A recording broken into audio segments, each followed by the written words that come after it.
O MPTV está chegando no seu vídeo e também pelas ondas da Rádio Cultura para todo o interior do estado. No Amazonas, mais de 5.400 pessoas estão em penitenciárias ou sob custódia em delegacias, por terem cometido crimes e receberem a condenação da Justiça.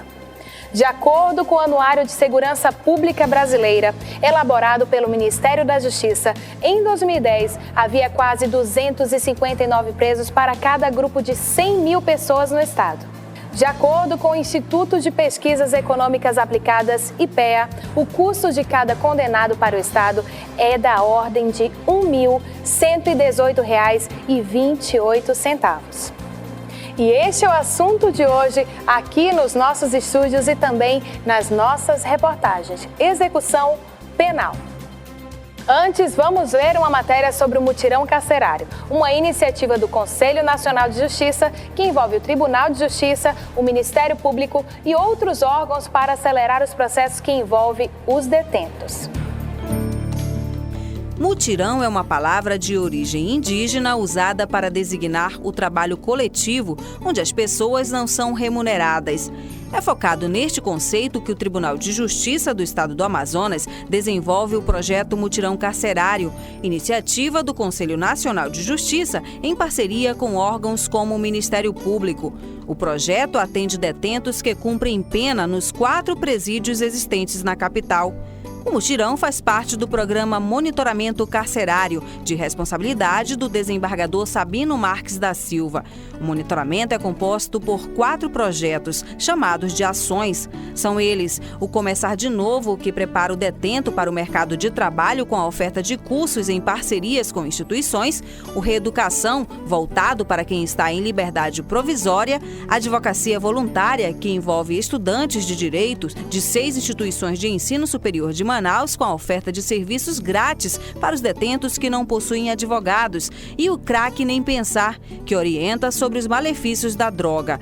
10 juízes e 6 servidores do Tribunal de Justiça atuam diretamente nos projetos. O CNJ, o Conselho Nacional de Justiça, ele desde a sua constituição e a sua formação, ele já trouxe nas suas atribuições essas ações voltadas para as questões que passam por essa execução de pena. Então, mutirões carcerários, aí a questão da atuação da assistência judiciária, assistência à saúde, educação, e determinou, estabeleceu até prazo para que os tribunais se organizassem, baixassem uma norma para a criação. Atualmente, a população carcerária passa dos 6 mil no Amazonas e pelo menos 7 mil processos estão na vara de execução penal. A vara é o destino final de todo o processo. É nela que o réu sabe como a pena será dada, se em regime aberto, semiaberto ou fechado. O mutirão carcerário é uma oportunidade para o detento ter o processo despachado. Em todo o Brasil, segundo dados do CNJ, mais de 20 mil presos irregulares foram libertados no ano passado. No Amazonas, em 30 dias foram 624 liberdades. Mais de 2.300 processos foram analisados no mutirão carcerário, que acontece 2 vezes ao ano. Para o desembargador, o resultado do trabalho é reflexo da participação da sociedade e a ajuda das instituições parceiras. No geral, se nós levantarmos as questões que envolvem essas pessoas que têm liberdade provisória e o número daqueles que reincidem nas práticas delituosas, estamos mais para o lado em que há esse trabalho proveitoso, que eles têm naquela ação, há esse reconhecimento da pessoa humana, tem oportunidades. Há uma cultura ainda muito enraizada de que você está dando prioridade, está dando uma atenção desmedida para aquele que é o infrator do que aquele que é o trabalhador que sua no dia a dia. Não é bem assim. Se nós não tivermos essa consciência, essa disposição de entender o ser humano, até porque, independente do slogan que usa o Conselho, errar é humano, mas humano é errar, é ajudar aquele que errou. Em 2012, o trabalho em benefício dos detentos será voltado para as internas. Cerca de 400 presas serão atendidas com projetos que abrangem a área da saúde. E hoje eu vou conversar com a promotora Lília Stone, do Ministério Público Estadual. Olá, promotora, seja muito bem-vinda ao MPTV. Prazer estar aqui, no que a gente puder ajudar, o Ministério Público sempre tem esse objetivo. Promotora, como falamos, o tema de hoje é execução penal.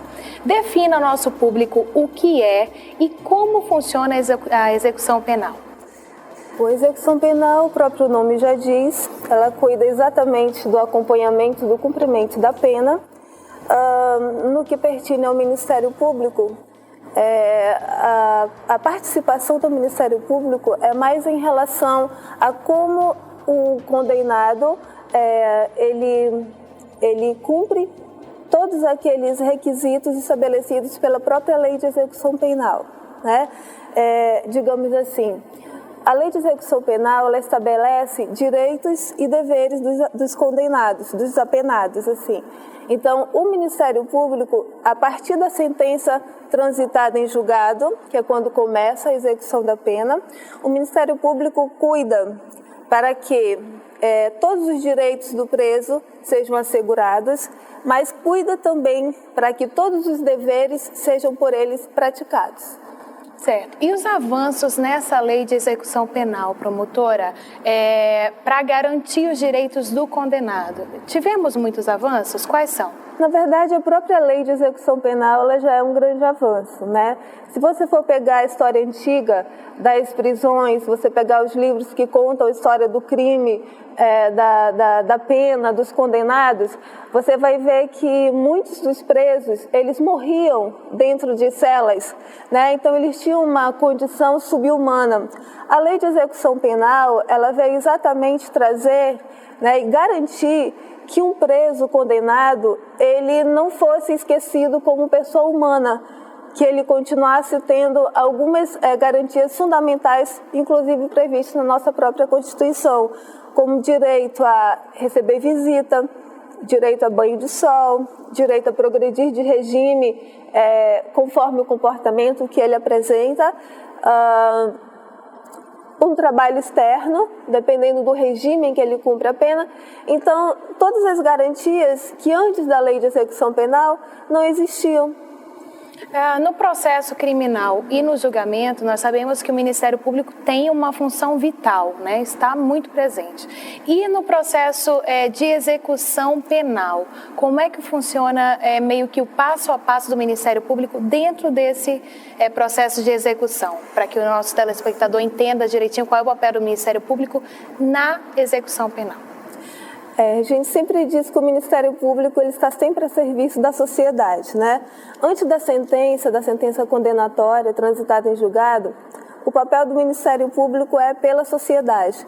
Então, nós defendemos sempre a sociedade, né, neste primeiro momento, em detrimento do réu. Na verdade, não é em detrimento do réu, é em detrimento do crime que ele possa ter praticado. Na execução penal, a gente não deixa de defender a sociedade, mas defendendo o direito do preso, a gente está defendendo a sociedade. Por quê? Porque o objetivo maior, né, da lei de execução penal e do Ministério Público é acompanhar essa execução da pena para fazer com que aquele apenado que está cumprindo a sua pena, que ele possa sair daquele cumprimento totalmente ressocializado, né, e que, uma vez reintegrado na sociedade, ele não volte a delinquir. Na verdade, as pessoas acham que o Ministério Público é só aquele órgão acusador, né? Mas não é. A gente cuida também de defender. Mas defender o quê? Não o crime, mas defender a pessoa que possa ter praticado um crime. E esse acompanhamento de todos os direitos e de todas as obrigações é exatamente feito pelo Ministério Público. E eu estou aqui em nossos estúdios conversando com a promotora Lília Stone sobre execução penal. E nós voltamos logo após o intervalo. Não saia daí, é só um minutinho, o MPTV volta logo.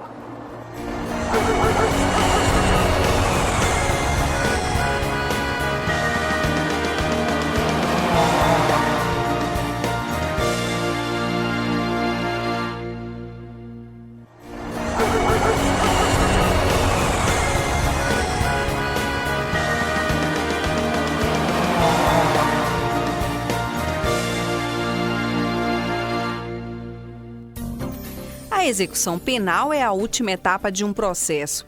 É onde a justiça decide qual pena aplicar ao réu. Essa pena segue regras do direito e o responsável pelo despacho do processo é o juiz, figura que surge na Itália em 1930. No Brasil, a execução penal envolve o apoio da comunidade e o Ministério Público é o órgão que acompanha o desenrolar do processo penal. E o Ministério Público acompanha todas essas fases, desde a sua internação inicial, o seu comportamento carcerário, enfim, o seu comportamento para eventualmente poder ser merecedor dos benefícios, que seria através da progressão ou através do livramento condicional. A Lei de Execução Penal brasileira passa a vigorar no país na década de 80. A execução penal, ela é uma das fases do processo penal.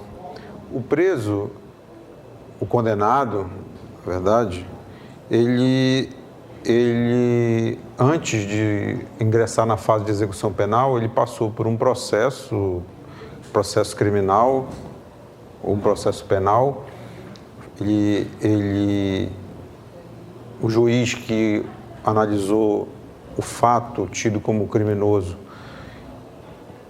analisou as provas, deu a sentença e condenou esse cidadão a uma pena de prisão ou a uma pena alternativa, que são as duas principais sanções penais do nosso país. Esse cidadão, ele depois de condenado, transitado em julgado a sua condenação, ele passa para a fase de execução penal. Alimentação, vestuário, descanso, recreação e visita íntima estão entre os direitos de quem está com a liberdade privada. Nós temos várias atividades em vários presídios. Por exemplo, educação. Nós temos cursos profissionalizantes tanto dentro como fora dos presídios em que presos participam. Nós temos, por exemplo, mão de obra, utilização da mão de obra carcerária com empresas instaladas dentro dos presídios, como no Complexo Penitenciário Anísio Jobim. E nós temos também agora mesmo estamos encaminhando uma proposta a Andrade Gutierrez, que é responsável pela construção da Arena da Amazônia, para utilização da mão de obra carcerária e falta apenas a gente formalizar esse termo de cooperação utilizando essa mão de obra. A contratação dos detentos para a obra da Copa de 2014 está prevista em lei municipal criada no ano passado. E voltamos aos nossos estúdios para continuar o bate-papo com a promotora Lília Stone sobre execução penal. Promotora, como nós vimos na abertura do programa, o número de presos tem aumentado a cada dia mais e o custo para o nosso estado com esses presos também vem aumentando bastante. O que fazer para diminuir o número de carcerários, o número de presos e, consequentemente, diminuir também o custo que o nosso estado vem tendo? Na verdade, os grandes filósofos sempre falam que é muito melhor construir escola do que construir presídio, Mas, uma vez que os condenados estão aí, nós temos que colocá-los em algum lugar, e não pode ser em qualquer lugar. Então, daí o investimento que o Estado faz, nos estabelecimentos penais. Mas o que nós estamos fazendo? Nós, quando eu digo o Estado e a sociedade como um todo, inclusive os legisladores, é que nós estamos trabalhando, todos aqueles que atuam na área do direito, no sentido de tentar colocar o mínimo possível, de condenados dentro das penitenciárias. Como que isso pode acontecer? Todos nós estamos acompanhando a descriminalização de algumas condutas e também a diminuição paulatina da pena máxima que ele possa ser condenado. Por quê? Hoje nós temos vários institutos, como o da transação penal, da suspensão condicional do processo, que evita com que esse condenado ele fique exatamente dentro de um estabelecimento penal. Ele pode cumprir essa pena, com um pagamento, dependendo do delito que ele praticou, com pagamento de prestação de serviço à comunidade, acompanhado de pagamento de cestas básicas, você trabalhar num hospital, trabalhar numa escola, para ver exatamente o sentido daquilo que ele praticou. Então, hoje, todos os legisladores eles estão caminhando exatamente para o mesmo ponto, que é colocar o menor número de pessoas dentro do estabelecimento penal. No que nós pudermos, os legisladores, os estudiosos dos direitos que trabalham nessa área, evitar que um condenado fique muito tempo dentro da penitenciária, nós estamos trabalhando para isso, porque quanto maior o tempo que ele fica dentro da penitenciária, mais difícil é a sua recuperação e a sua reinserção na sociedade. Promotora, e os mutirões carcerários estão inseridos nesse conceito que a senhora falou? Sim, o mutirão carcerário, ele já é um investimento quando já existe aquele processo de execução, né? Então, nós podemos observar as coisas sob 2 pontos.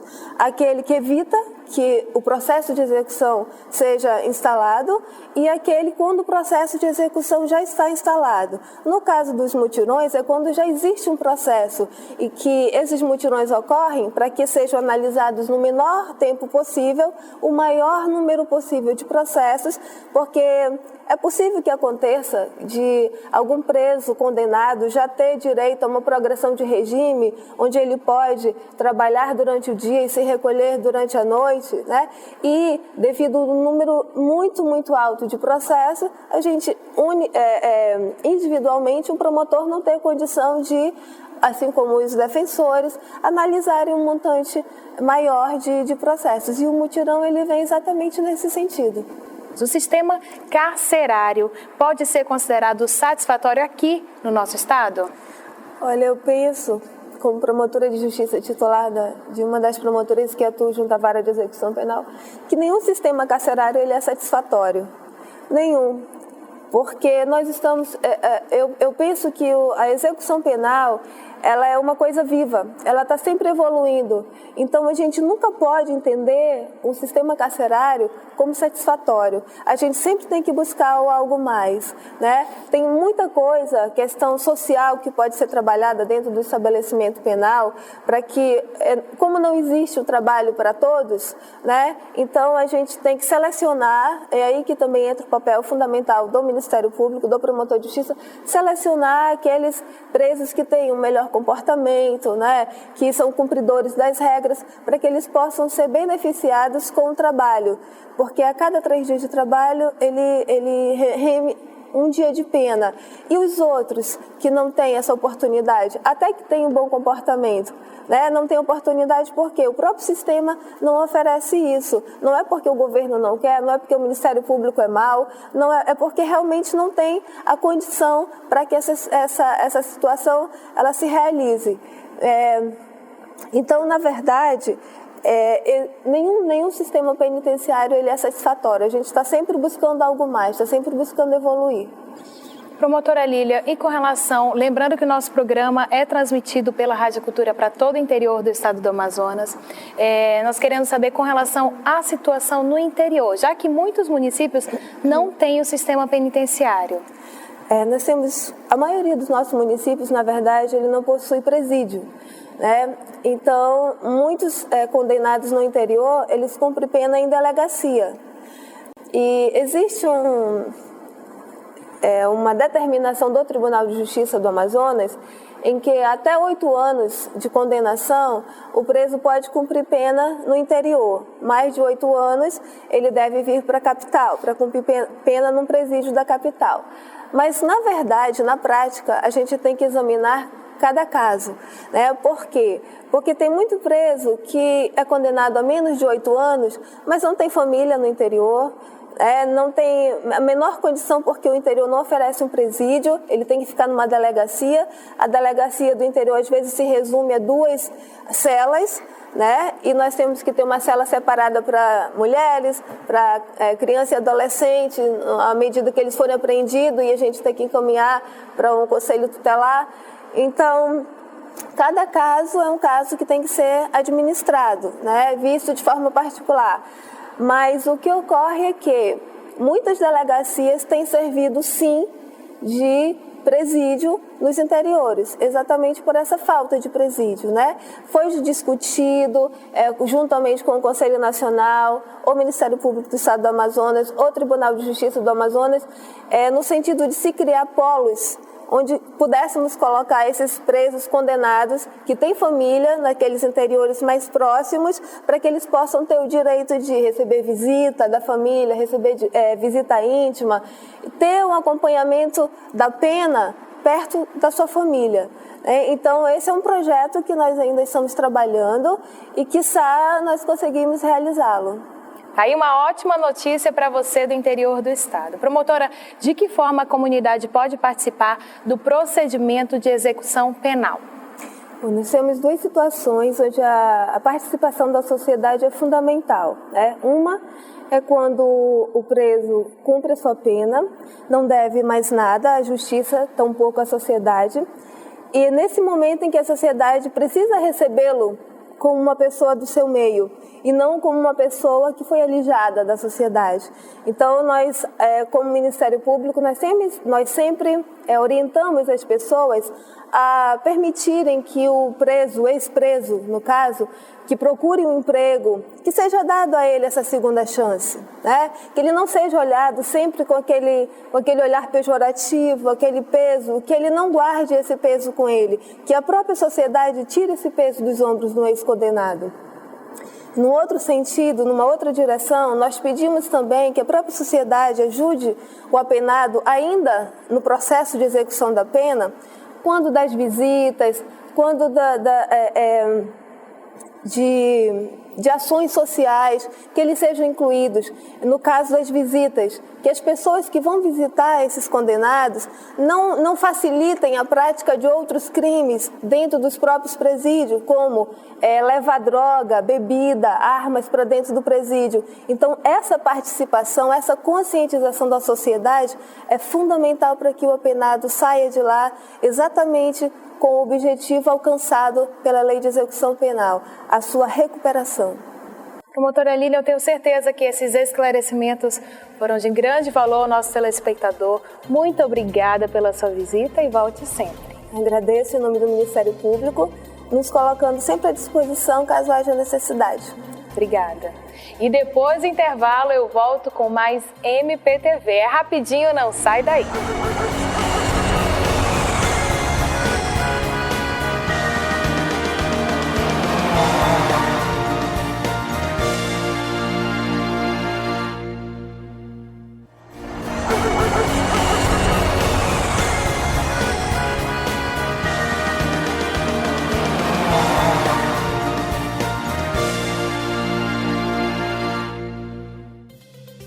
Estamos de volta com o MPTV e você já sabe, mande suas críticas, dúvidas e sugestões para o endereço que está aí na sua tela. Nos ajude a fazer o MPTV cada vez melhor para você. E no quadro Pergunte ao MP, vamos ver a pergunta do nosso telespectador de hoje.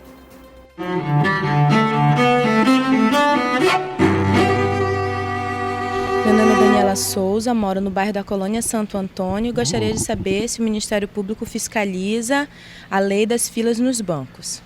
O Ministério Público, recentemente, ainda na semana passada, acompanhado do PROCON e da Delegacia do Consumidor, esteve em várias agências bancárias verificando essa situação. O PROCON multou algumas agências e também nós pedimos uma recomendação, não só a questão das filas, mas também a questão do uso celular, que está proibido nas agências por uma lei municipal.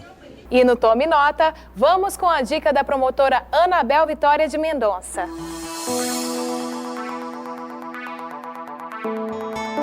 Há dois argumentos muito utilizados pelos devedores de alimentos quando são executados e para evitar a prisão. Um deles é o argumento do desemprego e o outro da constituição de nova família. Esses argumentos só são válidos quando há um caso fortuito ou força maior. Afora isso, eles não vão evitar a prisão. Até porque cada filho que uma pessoa tem é uma dívida que ele acaba contraindo. E, consequentemente, a fome não espera. O MPTV está terminando. Temos horário alternativo para você, domingo, 9 da noite. E temos um encontro marcado aqui, semana que vem, logo após a meio-dia em revista. Até lá!